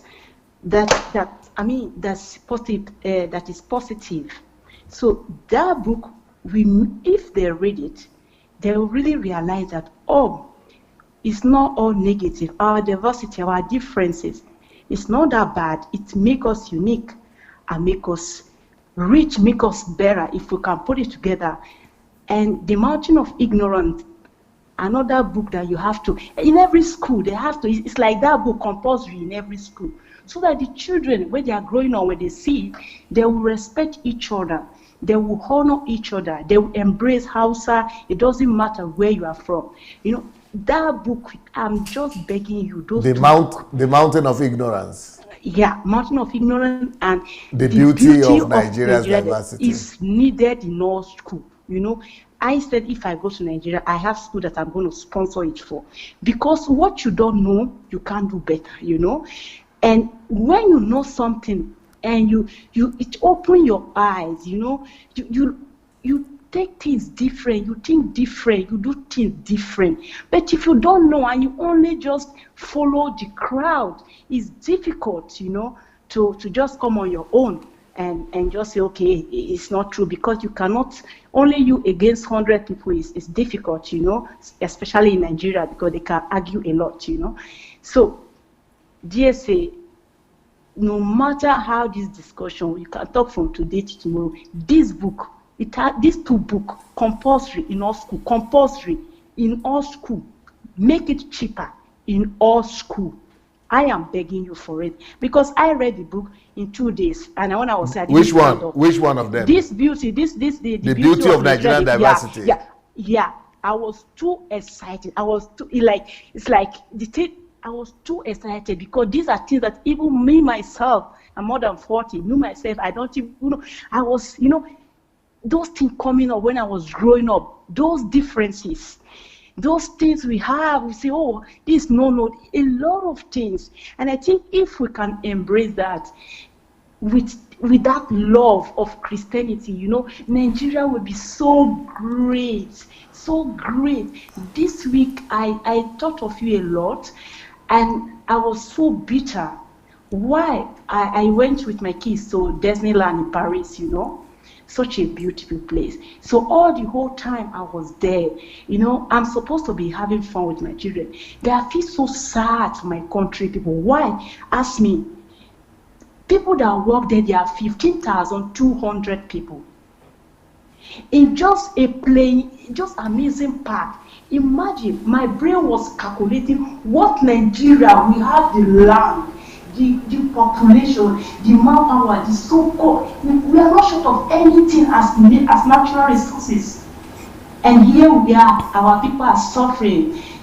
Coming to Europe, a lot of them are really suffering, you know, and nobody is even traveling and see all this development they can use to create job opportunity for our people. When I was just going around there, I was just thinking how many billion this place is bringing out, and how many families that are living because of this thing, you know, 15,200 working in Disneyland, just amazing, you know, amazing park for children and for adults. Can you imagine that? Wow. Then I saw that, I said, we have a lot of rich people. Okay, France have something like about 3, even more than that. Do you know how many people are working there? They create job for their people by making people to come to visit, and you spend money because it's expensive. But at least the people have job. They are not in the streets. So I was there, I was thinking, one of my girlfriends, also on your platform, he was begging me, you stop, you this DSA, I just put this in your head. Because I'm just thinking what we could do in that Nigeria that we have. I was just thinking that, why are we wasting our time? Why are we wasting the future of our children, the youth? I see them here sometimes, you know, they don't have paper, they are suffering. And why your country have all the necessity, if the people could just put their different aside and join hands together. I feel so sad, really, because we are worth more than what we are now, actually. I believe help is on the way. We are getting ready. Yeah.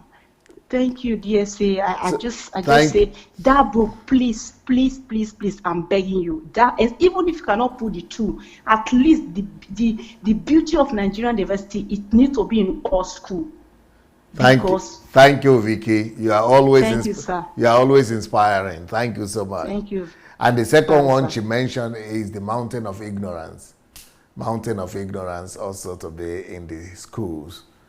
Yeah, what do you think? Yeah, because I think one of the bane of Nigeria too is when they removed history from the Nigerian curriculum. Obasanjo government did that. It destroyed a lot of things. So this generation of people we have now have no idea, they have no clue of what went on in Nigeria. People in my generation, they didn't teach us history.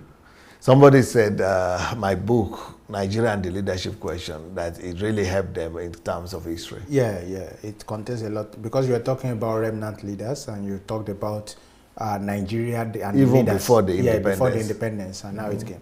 You know, today I was listening to Nnamdi Azikiwe, and he was talking about the war, the Biafran war.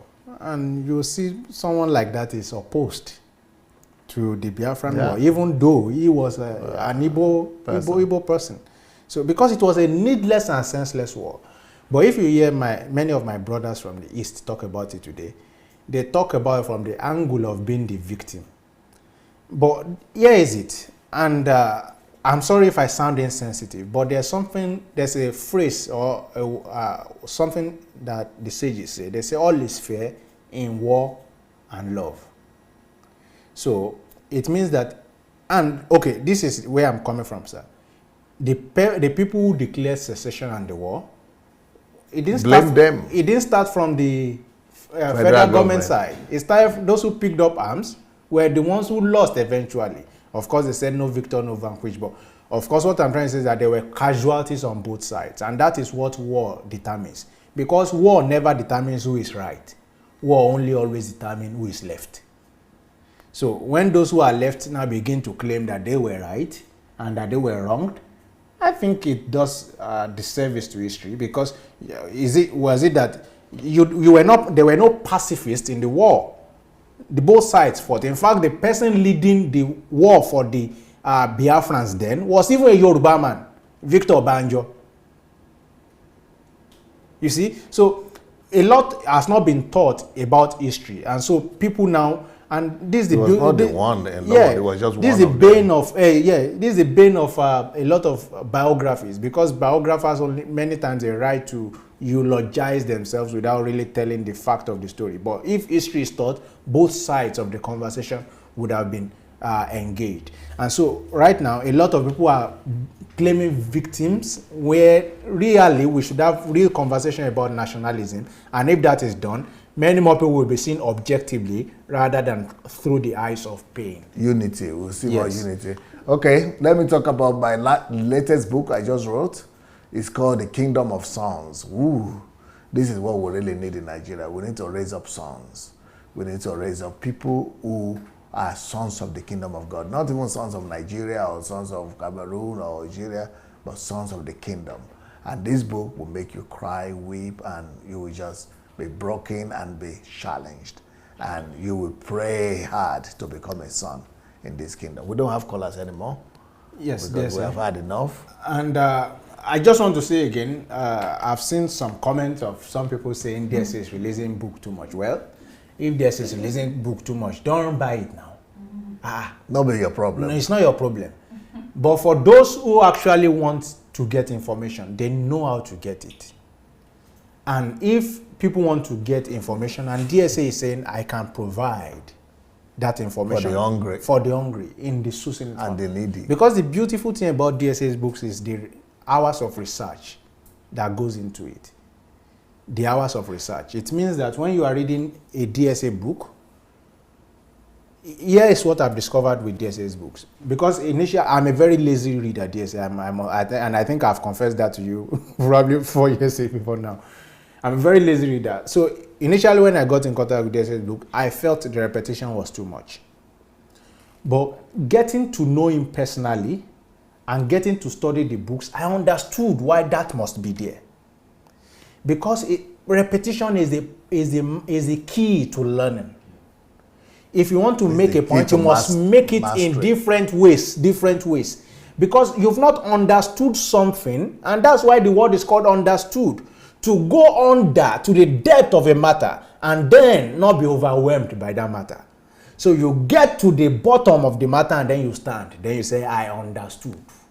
So it means you must come, even to explain just one issue, to explain with different scenarios, different matters. And that's why if a 6-year-old understands something, he will explain to you with what you may regard as the most silly of all things. So with DSA's books, the research that goes into it, the plainness of the language. For someone like us, someone like me, you read my book now, a lot of grammar is in there. So it's as though I'm writing for elite. But for DSA, the simplicity of the language, you see there. Then, the fact that you can, after reading a book, beat your chest and say, no, I am an expert in this thing that I've read. What more are you looking for? So what does it mean? It means that DSA's book is not compulsory. If you have the time to go and make the researches. And you don't have to buy, you can read them for free. No, DSA, even if you have the time to go and make the researches, go and make it now. Maybe you've been making before you met him. But now that you met him or that you've been introduced to a material, it means that things have been made easier for you. Now, if you want to even expand on that, and I have a lot of DSA's books that I've read and I've expanded on. I have a book called Rebirth. Most of all the principles I learned from being with him. How did I know that values can affect the economy? It was because I learned so much from DSA. And of course, when you read the book, you may not be seeing him. That's because in reading and understanding him and taking a lot from him, I've been able to... my own identity. Yes, I've been able to use them to build my own identity. So this is what it means. It means DSA is not giving me the amino acids I need. No, it's giving me the beans. And I'm eating the beans now and digesting it to form an amino acid. And that's exactly what books are. And those of us who understand the benefit, we just know what it is. And I've read books from a lot of authors. And probably a lot of them also want you to box yourself and say you're a pastor, you are this. But no, that's not who you are. You are a man, a human being. You are not a biomass. And so for every matter that has to be discussed and you have an opinion, you state it. And that's what DSA does. And so the books are there to be bought by and appreciated by those who want to. And of course, you will see the quality of work that has gone into it. So the book that is here and DSA is talking about now is The Kingdom of Sons. And I think is a sequel to so many other books that have been written. And so I'm sure when you read this one, you will want to go back to many of those that has been written before now. So it's a beautiful thing, DSA, to have someone like him in our generation. And I'm saying this again to annoy a lot of people who say we are worshiping. At least when Oyakilome's brother was saying his brother was worthy of being worshipped, none of you was talking. We are only saying that this is a man who has done so much in his own time, with his time, for his world. It's just the same way we say Martin Luther King or Mahatma Gandhi or Mandela, that they've done so much. And people like to celebrate people after they are dead. And it's a sin now to celebrate someone when he's alive. Don't skip your medicine. Don't skip your medicine. If I have contributed so much to my world, I would love so much to be celebrated while I am alive. Because if you are celebrating me when I'm dead, most of it is in hypocrisy and in trying to belong. Try not to be wrong. If a man has contributed to a society, even if it's not DSA, even if it's your neighbor, don't wait till he's dead. Celebrate him while he's alive. And those of you who have problem, and DSA, please oblige me to do what I'm doing right now. Those of you who have problem with the amount of time, the length of time, 1 month, Abi? Okay. Did he force you to come and watch? How did you know it was 1 month? You no get job. You don't like it. So why are you monitoring it? What's your problem? A man says, okay, a man has lived his life and he broke down things into topic, even if it is him who has done that, and say, this is how I've lived my life in this area, talk about it. It says so much less about him as it says about the material it creates as a template for people who are coming after, to know that this exploit have been done by a man before and it can be done by you at even greater measures. Simple. So if a man there are 365 days in a year, only takes 27 days, which is less than 10%, to even talk about himself, and you're having a headache. See, paracetamol will not help you.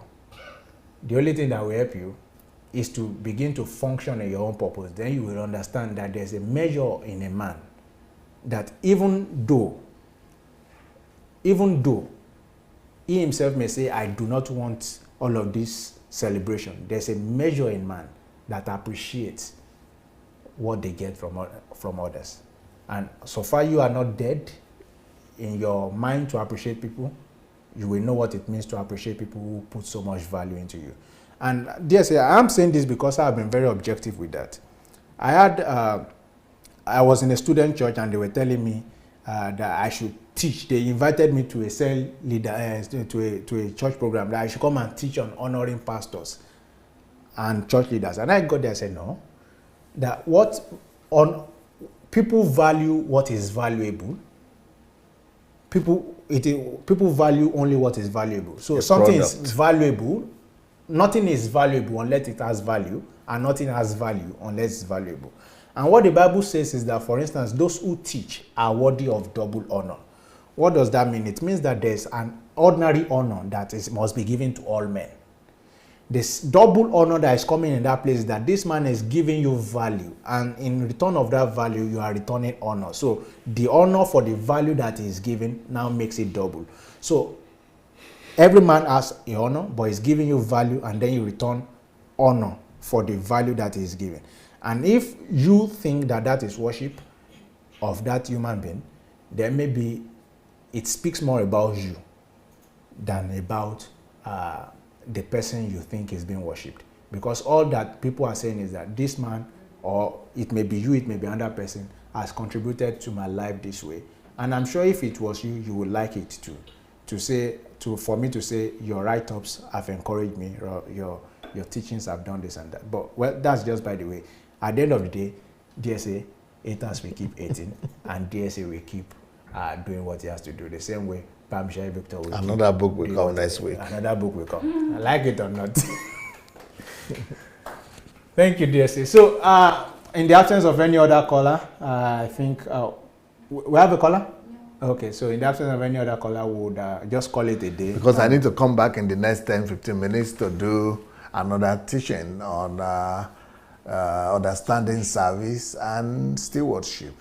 Understanding service and stewardship. So I will be happy to see you for the next series that we are going to start.